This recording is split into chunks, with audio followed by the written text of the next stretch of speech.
All right, somebody can explain this to me now, because she claims that there is a synaptic pruning at the onset or beginning of adolescence.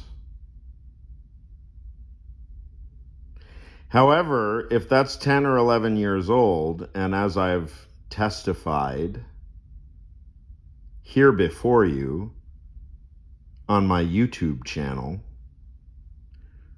we're talking about some kind of a synaptic explosion, an explosion of synaptic activity at the onset of adolescence, in my case. Now, what on earth could account for her claim when obviously a brain at 10 years old, it still has a good 15 years of formative growth ahead? So what is meant then, and clearly I don't know, I'm not the scientist here, what is meant by a synaptic pruning in an ostensibly opposite direction of what would be assumed to be some kind of synaptic expansion of complexity for the next 15 years of life after the onset of adolescence, if we say that that's 10 years old.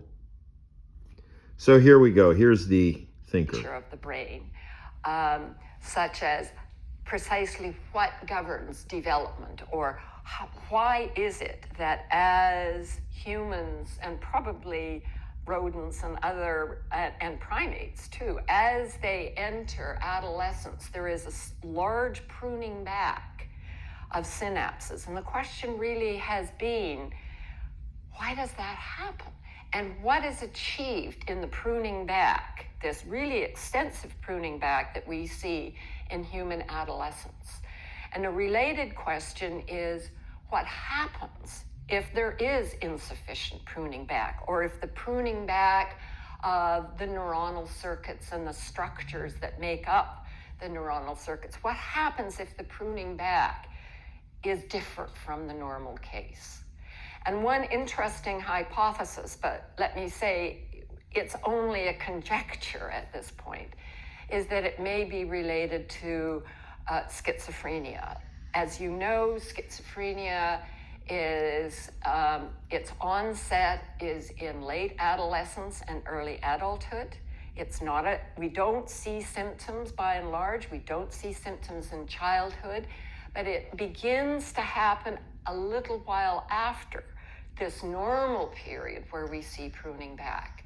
And so a conjecture has been that schizophrenia might be related in some way to pruning back that is either insufficient or that is disorganized or that fails to achieve the kind of streamlining that we think happens in normal pruning back. So I mention that only to illustrate. So what's the relation between pruning back and repression? Between research in neuroscience and these tremendously important issues in medicine, such as what is the underlying cause of schizophrenia? What might we do in order to be able to stop it?